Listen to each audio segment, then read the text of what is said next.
Eto po, pag-usapan natin yung bagong laglagan na di umano maraming nagme-mensahe sa akin na si Amy, si Torre at si Claire ay nakahanda ng ilaglag, ibagsak ang trono. Ay, wag ganon.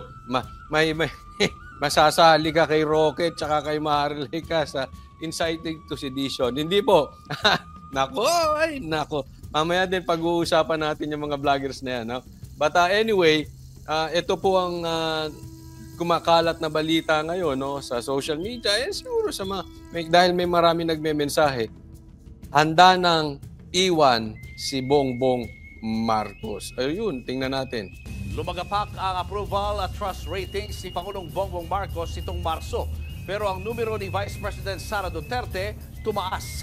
Nasa frontline na balitang yan, si Maricel Halili. Sa ulat ng Bayan Survey na isinagawa ng Tindi, no? February, 42%. March, 25% na lang ang approve kay Marcos. Yan. Ayaw nyo sa itim. Paputi na ng paputi. Kita nyo? Baka mami, mag-i-speech ka, may puti sa ilong. Bumabagsak na. Okay, nagsasalita na. Asia mula March 23 hanggang 29. Bumaba ng 17 puntos ang approval rating ni Pangulong. Malaki yan, 17 points. I mean, ano yan? 30+% ang ibinaba. Di ba? Malaki yan. Kasi 42% bumaba ng 25. So, almost, kalahati. Halos ang ibinaba. Ganyan po katindi. Pangulong Bongbong Marcos sa 25% mula sa 42% noong Pebrero. Tumaas sa 53% ang disapproval o yung hindi masaya sa performance niya. Tumaas pa ang disapproval. Balikan natin. From 32% naging 53%. So again, ilang percentage? Alam mo, matindi yan, Matindi po ito.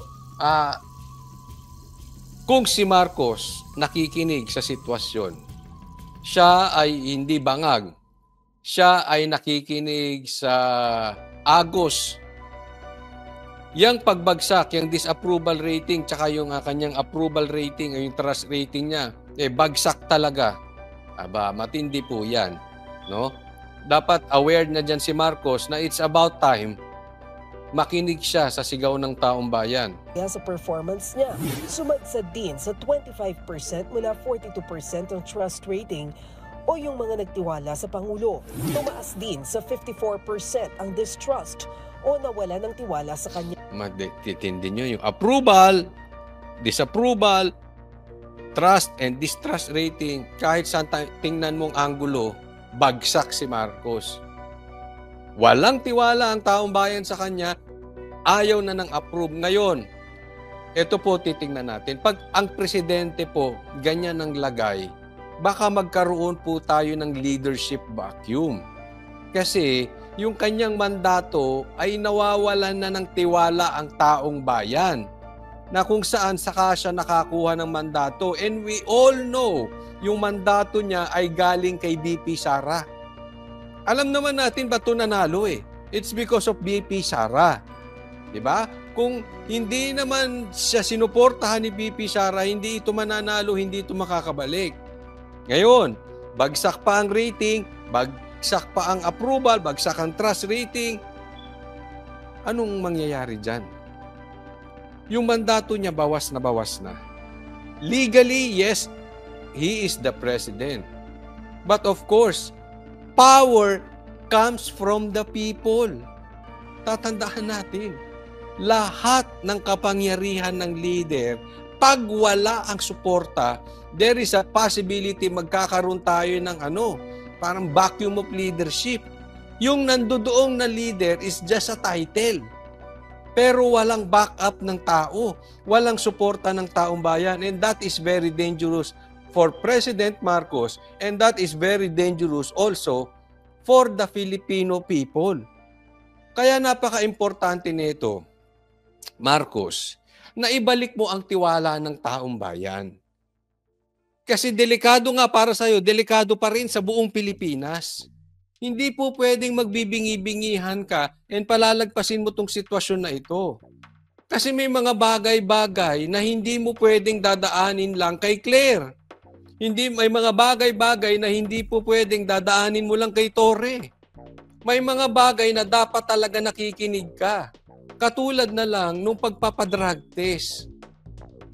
Marcos, that is a very big thing. Kahit anong sabihin ng mga kakampi mo, kahit anong paliwanag na gawin ni Claire Castro, kahit anong paninira na gawin ni Claire Castro kay Duterte, the fact remains that people think that you are an addict. Totoo or hindi, that is not the issue. The issue here is the trust. You cannot bring back that trust na meron ka na ibinigay sa'yo ng taong bayan unless you take the drug test. Hindi ka masasalba ni Torre, hindi ka masasalba ni Claire, hindi ka masasalba ni Boying. Huwag ka magtago sa pantalon ng kung sino man, huwag ka magtago sa saya ng kung sino man. Harapin mo so that you can solve the problem. The more kang tumakbo, yung distrust rating na yan, babagsak pa yan. Takbuhan mo ng takbuhan ng problema, babagsak at babagsak yan. And all you have is the title and of course yung makinarya, yung pera ng taong bayan. Pag naubos yung pera ng taong bayan, how can your title hold on?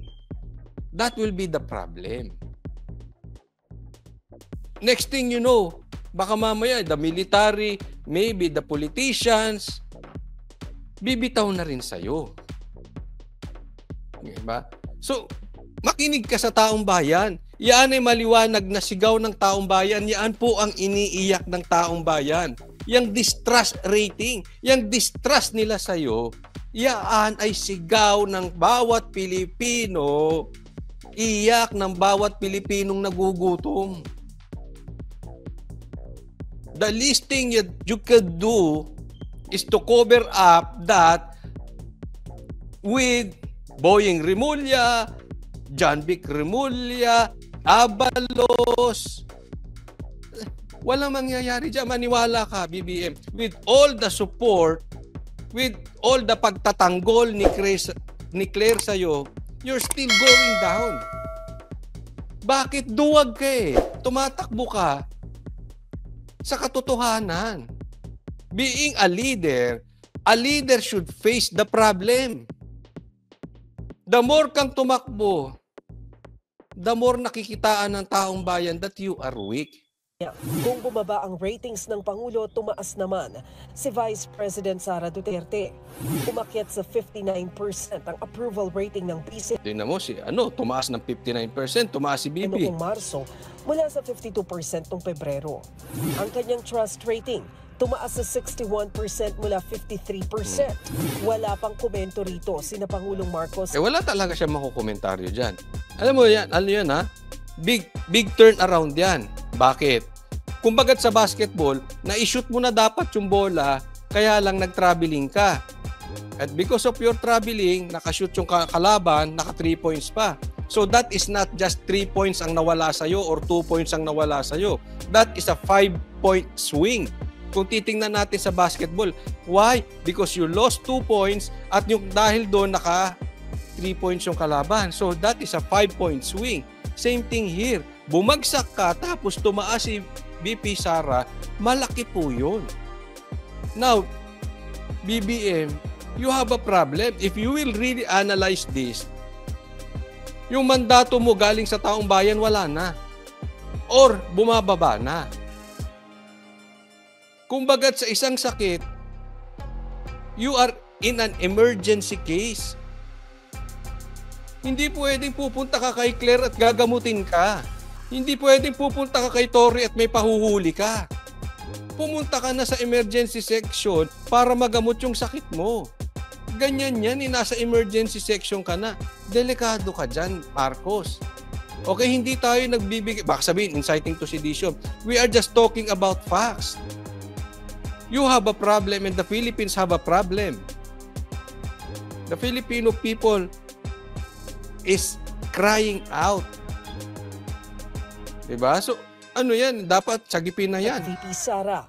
Pero tingin ng political analyst na si Professor Froilan Calilong, Nag-backfire sa Administrasyong Marcos ang pagkakaaresto kay dating Pangulong Rodrigo Duterte noong March 11. Nakadagdag pa ang Senate hearing na pinangunahan mismo ng kanyang kapatid na si Senadora Amy. You see here a house fragmented.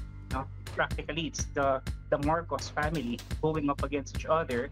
And ito may malaking epekto to, no, doon sa perception ng mga taong bayan, particularly doon sa solidarity. Pinapakita rin daw sa survey na malayo ang mga sinasabi ng Malacanang sa nararamdaman ng publiko, partikular sa usapin ng inflation at trabaho. Pagdating kay VP Sara, bakit naman kaya tumaas ang numero niya kahit halos isang buwan siyang nasa The Hague, Netherlands? Tingin ni Kalilong, posibleng nanaig sa mga Pinoy ang ipinakitang atensyon ni VP Sara sa kanyang ama. So, syempre, family-oriented pa rin tayo. And naipakita nga dito ni VP Sara Duterte that she was and she, as the daughter, will have to be at the side of her father. Sa pareho ring survey, nabawasan ng 8 puntos ang Lahat bagsak. Marcos bagsak. Chis Escudero bagsak, Martin Romualdez bagsak, si VP Sara taas. Pag hindi pa naman kayo nakinig dyan, kabobo na ng political strategist ninyo. Kabobo ng political advisor ninyo. Huwag kayong alam mo, Marcos, huwag ka maniniwala dyan. Baka mamaya, niloloko ka ng mga tao sa paligid nila. Ikaw, nakikinig ka ng nakikinig sa kanila habang yung mga tao sa paligid mo nangungurakot. Hindi po tayo nagbibintang ha, but that is a possibility. Kasi lahat ng diskarte mo, Marcos, mali eh. And if you will look at it, sablay yung mga nagpapayo sa'yo. And possibly, because of that, namamayagpag yung mga nakapaligid sa'yo, tuloy-tuloy nagtatrabaho sa kurakot. Again, hindi tayo nagbibintang. But that happened before. Sa isang politiko, sa isang presidente na inutil yung presidente at ang nagpapatakbo yung nasa kapaligid. Mag-iingat ka, Marcos. Because what you are doing is a dead end. Is a political suicide. Kaya nga kung ako anak mo, ako si Sandro, sisisantihin ko yung mga nakapaligid sa'yo na mga political advisor. Mali yan binibigay sa yung payo. Tanong kung ako anak mo, kung ako si Sandro, pag sisisigawan ko yung mga tao sa paligid mo, pag bababatukan ko yan, mali yung binibitawan nilang diskarte para sa'yo. At sinong bumabagsak? Ikaw. Sino ang nangkikinabang? Possibly, sinong nakikinabang sa pera? Possibly, sinong nakakakurakot? Diba? Kaya nga, Marcos, magising ka na. Baka mamaya, all you know, tandaan mo to ha, kasi may mga nagsasabi po, may mga natatanggap ako mensahe. Lahat ng pagtatanggol sa'yo ni Claire, nagbabackfire. Nung una, sa totoo lang ha, naiinis ako kay Claire, but I think she was effective before. Okay? Sa party nyo ha, sa party ng mga BBM, mga Marcos, I think she was effective before.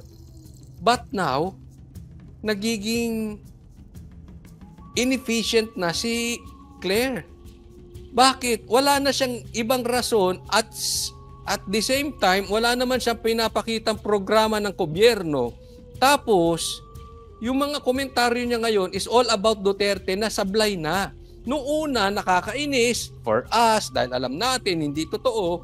But now, parang nakakatawa na lang. Yung napaka-OA, ang corny na. Di ba? Sablay si Claire. Tingnan mo, kinuha mo si Claire. After mong kinuha si Claire, dumadaus-dos ang iyong rating. In short, she is ineffective. Si Torre, pre-promote mo dahil di umano sa trabahong ginawa niya kay Pastor Kibuloy at kinidnap niya si Tatay Digong. Anong nangyari sa iyo? Dumadaus-dus ka. These people nakikinabang. Si Claire nakakapag-vlog, nakikilala. Si Torre napopromote, hindi natin alam kung may financial assistance pa. Tapos yung rating mo bumabagsak. Yung mga tao sa paligid mo, I think they are using you. In my opinion, they are using you dahil may pakinabang sila, then ikaw bumabagsak. Tingnan mo itong mabuti. Tingnan mo kung totoo. Okay, I'm not saying totoo to. I'm not saying na hindi ito totoo. Pero marami tayong nakukuhang mensahe na ito sila Torres, sila Claire, ready ka nang ilaglag. The fact is, parang nilalaglag ka na nga. Dahil yung mga ginagawa nila, ikinababagsak mo, Marcos. Mag-iingat ka. Baka Trojan horse yung mga yan. Ngayon, right now, as I speak, meron din kaming nararamdamang Trojan horse na pumapasok sa gitna ng PDP senators. Alam namin, kampi sa kabila, pero pinapasok kami. Baka mamaya, yung mga kakampi mo, Trojan horse din yan. Sa tingin mo, akala mo, kakampi mo, pero nilalaglag ka. It's happening in both camps, I think. Again, even sa kampo ng Duterte, pinapasok ngayon ng PDP, ng traidor, ng manggagamit. Be very, very careful, Marcos, ha? Mag-iingat ka dyan. Ganyan ang labanan ngayon. Oh, baka mamaya. Anyway, kayo humusga. Ha? Anong sa tingin ninyo, yung mga natatanggap natin, totoo ba ito? But the fact remains, totoo or hindi, the numbers will not lie. You are going down, Marcos. Tingnan mo ang ratings. Diba? Tatandaan mo si Claire. Nilalaglag ka niyan dati, nagkaposisyon lang. Kaya todo tanggol sa'yo. Si Torre, akala mo ba nasa iyo loyalty niyan?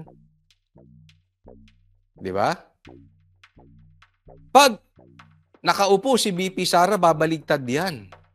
Why? Hahabulin siya ng batas. And he knows that he is not stupid, I think. He is not that stupid, maybe a little. Pero, hahabulin ng batas yan. Ilalaglag ka rin yan. Hindi natin alam kung meron na rin niyang kuntsabahan sa loob. Maybe you know it. Hindi mo alam. Mamaya, magkakakampi na yan. Si Amy, si Torre, at saka si Claire. Mag-iingat ka lang. Okay, I'm not saying na totoo yan. Okay? What I'm saying, makinig ka sa taong bayan. May problema tayo. Approval rating ni Senate President Cheese Escudero habang 3 puntos ang nabawas kay House Speaker Martin Romualdez. Wala pa silang komento rito. Nagbabalita mula sa... Okay, next topic po tayo. Okay, eto pag-usapan naman natin ngayon, ha. Sino ba ang napipisil ng Team PDP? Ng Team Duterte or ng Team Suka? Sino ang dapat iboto ng tunay na maka-Duterte? Again, tunay na maka-Duterte. O, pakinggan po natin. Kailangan yung i-vote straight ang Duterte. Diyan. Ha? Agree ako dyan kay Sas. Kailangan yung i-vote straight ang Duterte. Kung sinasabi mong ikaw ay may tiwala sa Duterte, Duterte, I'm talking about in general ng mga Duterte, but to be specific is about Tatay Digong. Okay, I'm talking about Tatay Digong. Of course, BP Sara din, no? Pero ano ba ang iniwan sa atin ni Tatay Digong bago siya kinidnap papuntang Hague? Even si BP Sara, nagpunta tayo doon sa Hong Kong, yun ang huling binanggit, etong 10 na ito. But to make it straight or to get to the point of Tatay Digong, he wants this 10.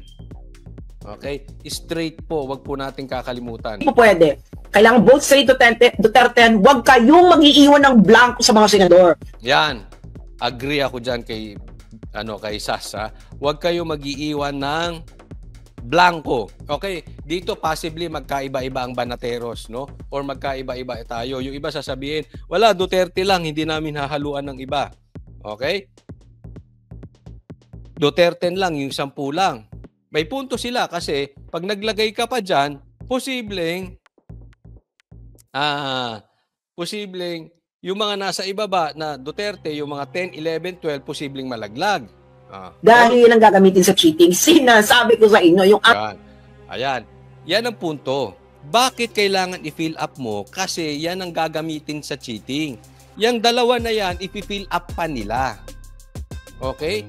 So, possibly, yung iba sinasabi para wag na malaglag yung pang 9 o pang 10 na Duterte, wag na maglagay ng 2 para umangat silang todo. Kasi baka yung nilagay mong 2, yun pa ang magpatanggal doon sa original na 10. Di ba? Abot ko po ang inyong doon. Kaya lang sa ibang banda, posible naman na i-fill up nila yan at ang ilagay nila dyan si Bam Aquino. Ilagay nila dyan itong plastic na kain ng kain sa takip ng kaldero. Di ba?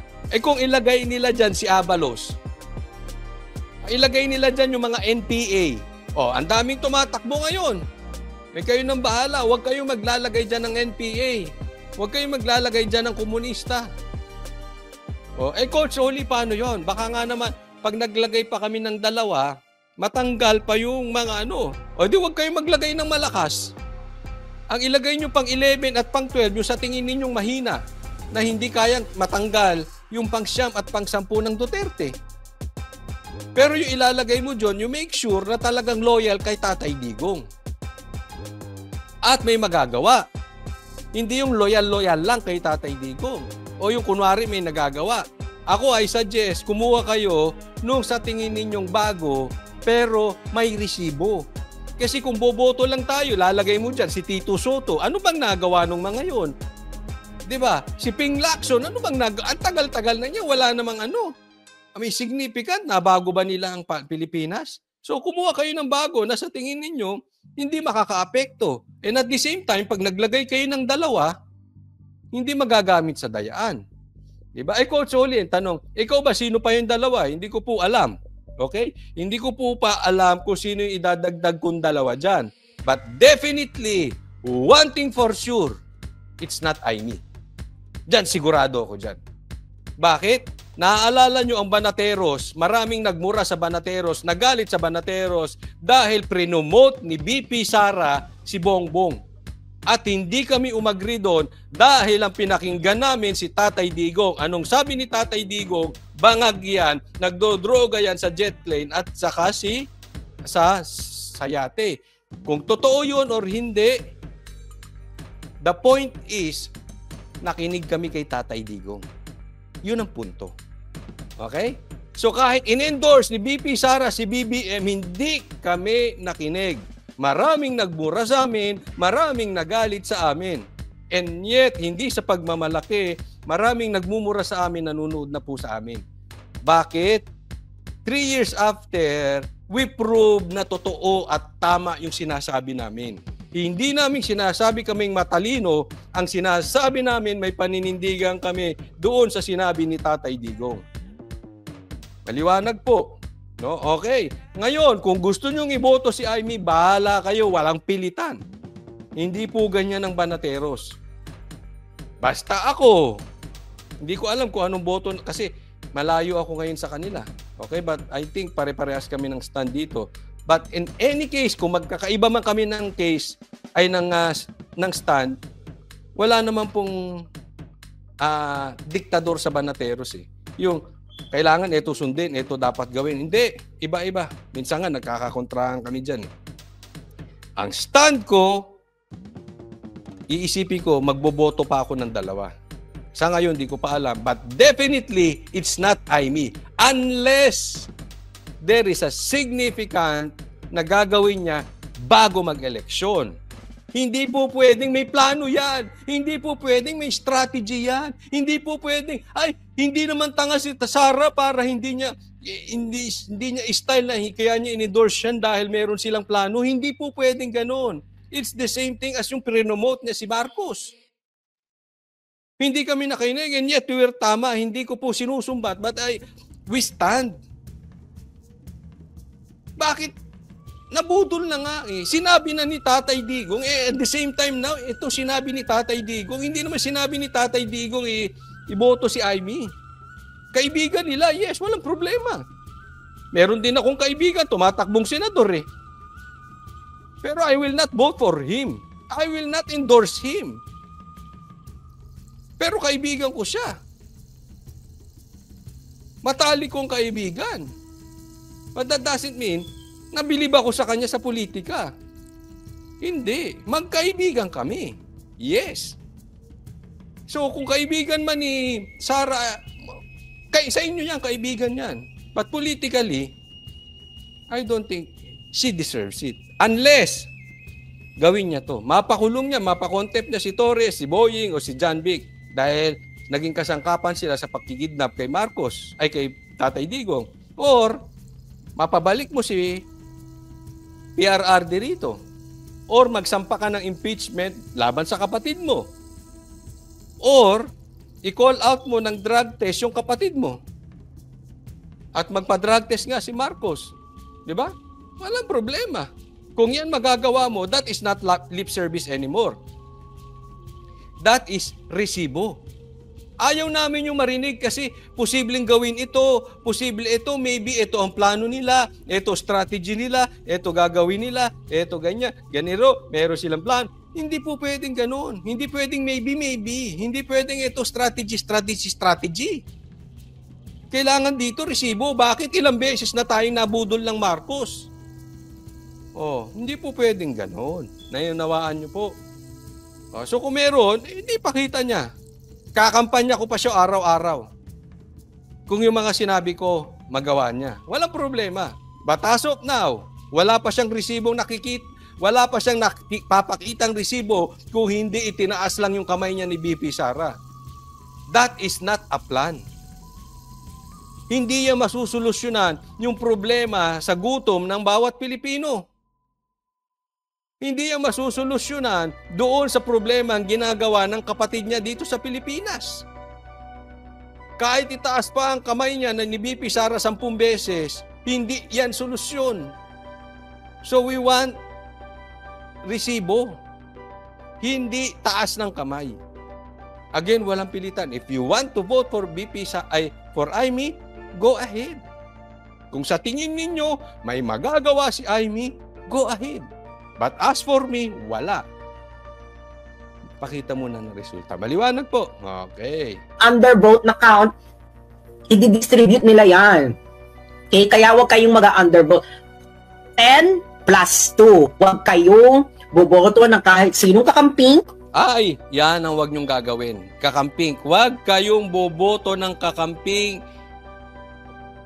Alam niyo na kung ano ang linyada ng kakamping. Alam niyo na siguro kung saan ang gagaling ang kanilang financial support. Alam niyo na kung ano ang karakas ng pink. Okay? Kayo na, ilagay nyo sa comment section. Ano ba ang linyada ng yellow pink? Lagay nyo dyan para maliwanagan ng ating mga kababayan. Pero wag na wag for me. Huwag niyong iboboto.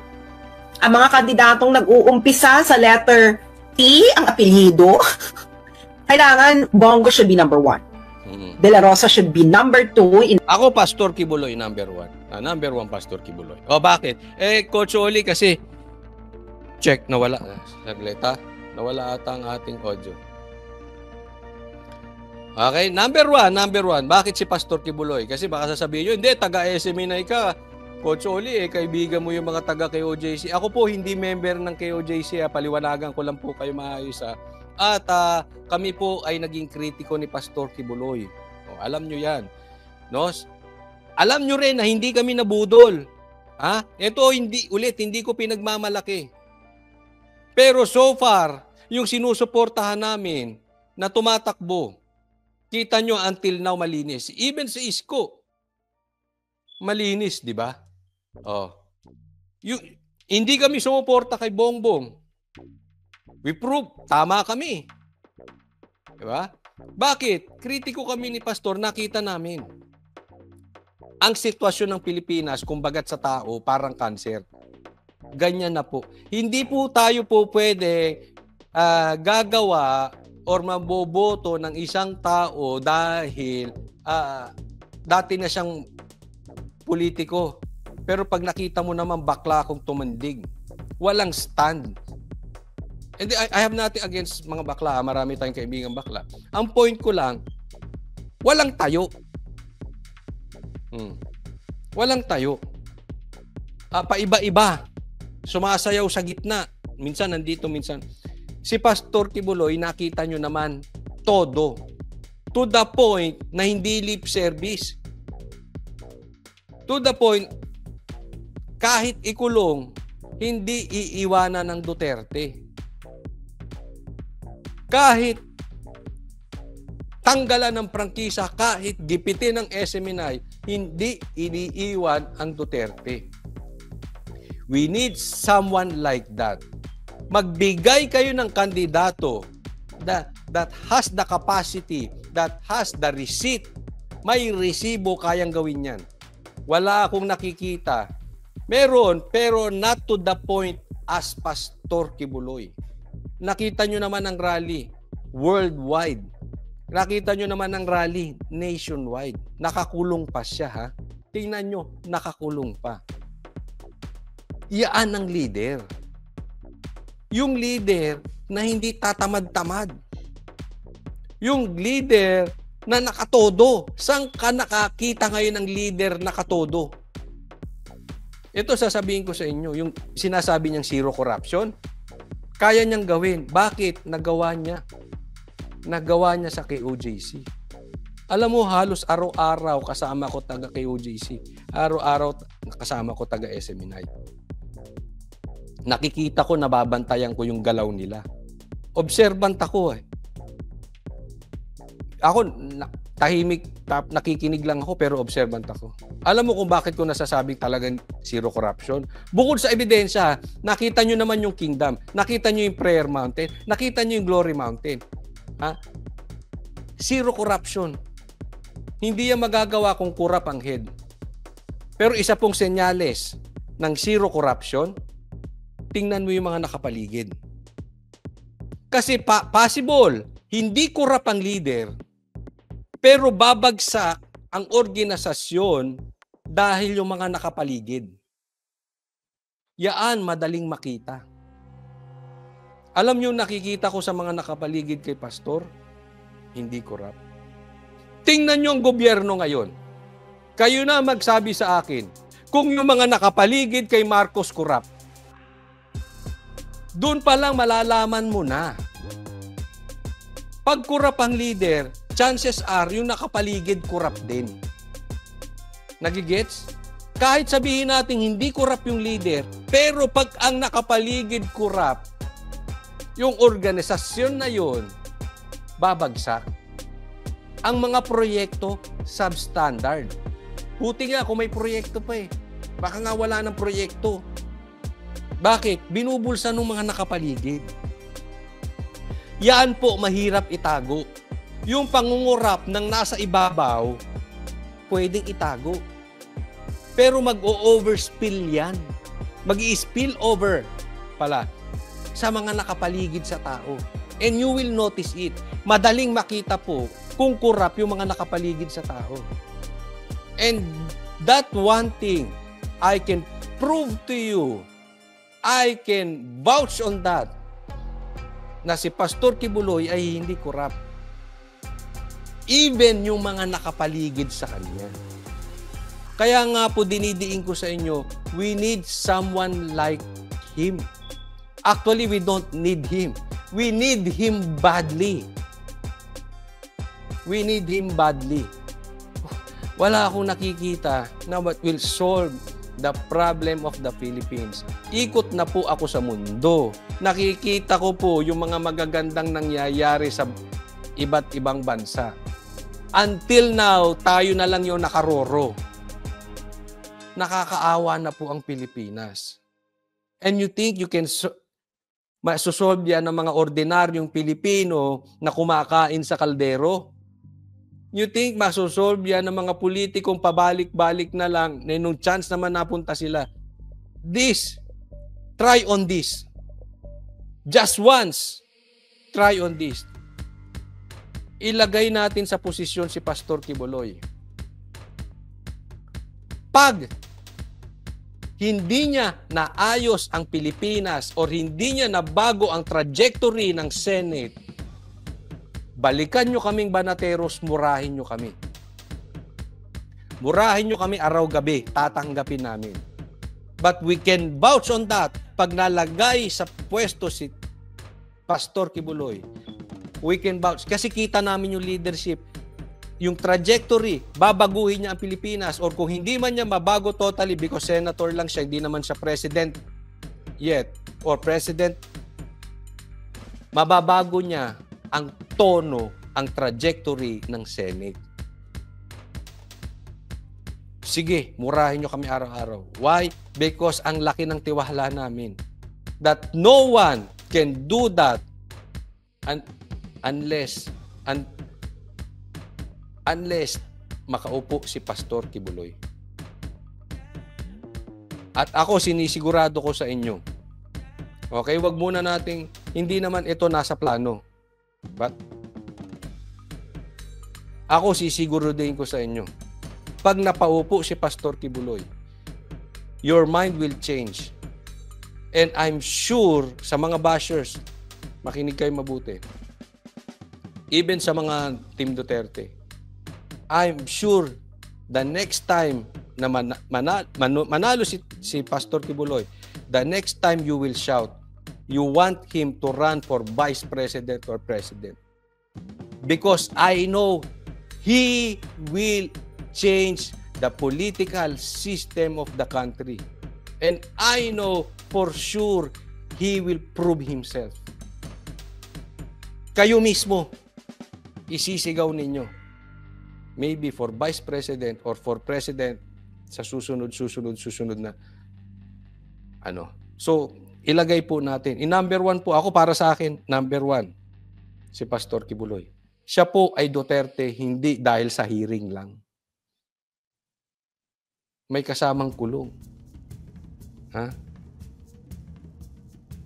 Malaking napatunayan sa Duterte.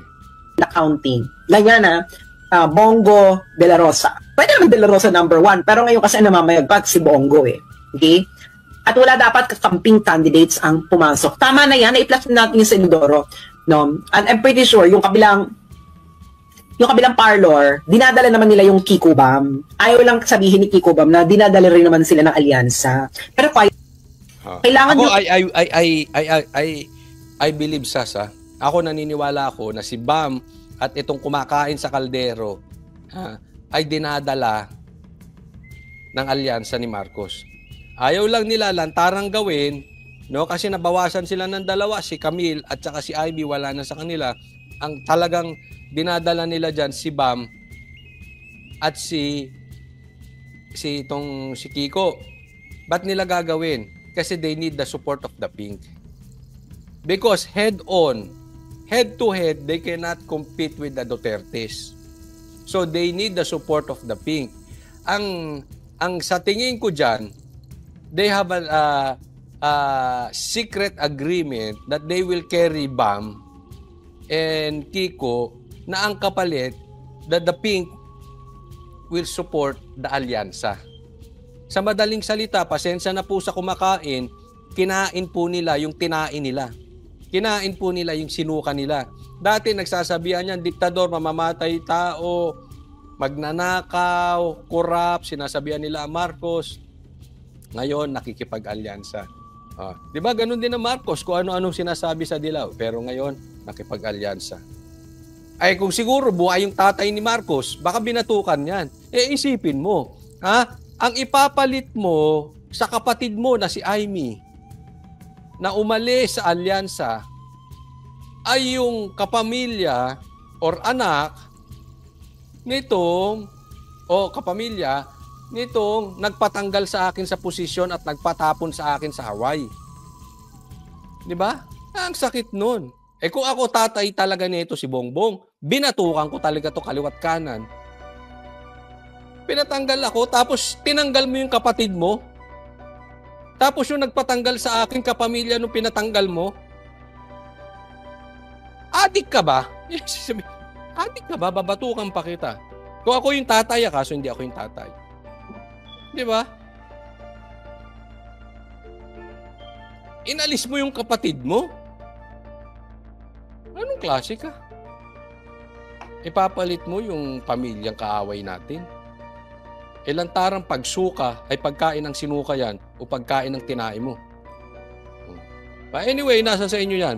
Ha? Wala tayong pilitan. Sa Banaderos, wala naman eh.